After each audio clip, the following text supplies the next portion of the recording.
اور جب ان میں سے کسی کو بیٹی کے پیدا ہونے کی خبر ملتی ہے تو اس کا منہ غم کے سبب کالا پڑ جاتا ہے اور وہ اندر ہی اندر گھٹنے لگتا ہے،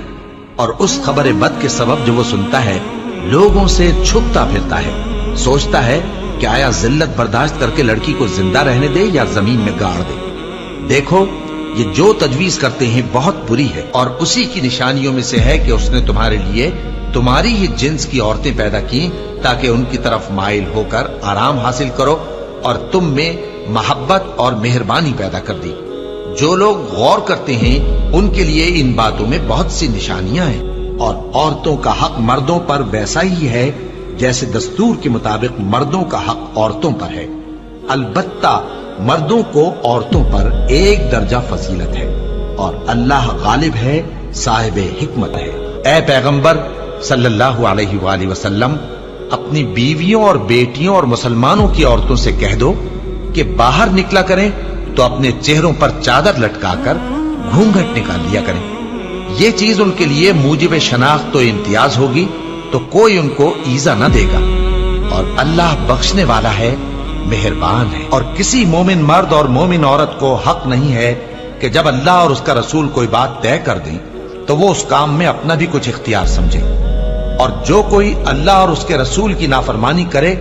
وہ بالکل گمراہ ہو گیا۔ مسلمانوں، تمہاری عورتوں میں جو بدکاری کا ارتکاب کر بیٹھیں ان پر اپنے لوگوں میں سے 4 شخصوں کی شہادت لو،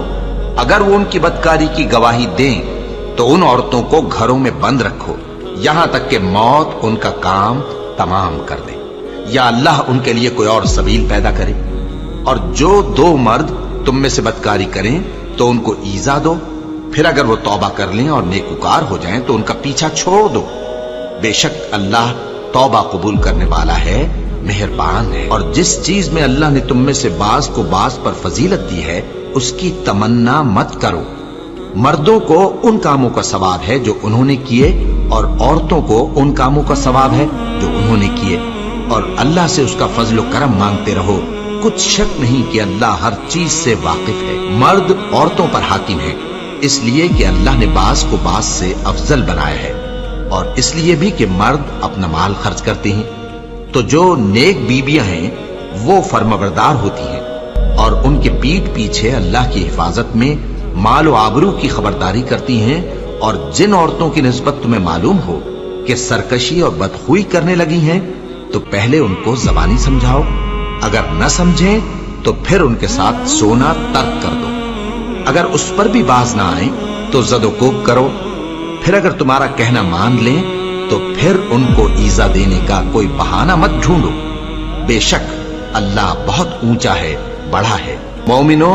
تم کو جائز نہیں کہ زبردستی عورتوں کے وارث بن جاؤ، اور دیکھنا اس نیت سے کہ جو کچھ تم نے ان کو دیا ہے اس میں سے کچھ لے لو، انہیں گھروں میں مت روک رکھنا، ہاں اگر وہ کھلے طور پر بدکاری کی مرتکب ہوں تو اور بات ہے، اور ان کے ساتھ اچھی طرح سے رہو سہو، پھر اگر وہ تم کو ناپسند ہوں تو عجب نہیں کہ تم کسی چیز کو ناپسند کرو، اور اللہ اس میں بہت سی بھلائی پیدا کر دے۔ بدکاری کرنے والی عورت اور بدکاری کرنے والا مرد جب ان کی بدکاری ثابت ہو جائے تو دونوں میں سے ہر ایک کو 100 درے مارو، اور اگر تم اللہ اور روز آخر پر ایمان رکھتے ہو تو اللہ کے قانون کو نافذ کرنے میں تمہیں ان پر ہرگز ترس نہ آئے، اور چاہیے کہ ان کی سزا کے وقت مسلمانوں کی ایک جماعت بھی موجود ہو۔ بدکار مرد تو بدکار یا مشرک عورت کے سوا کسی سے نکاح نہیں کرتا، اور بدکار عورت کو بھی بدکار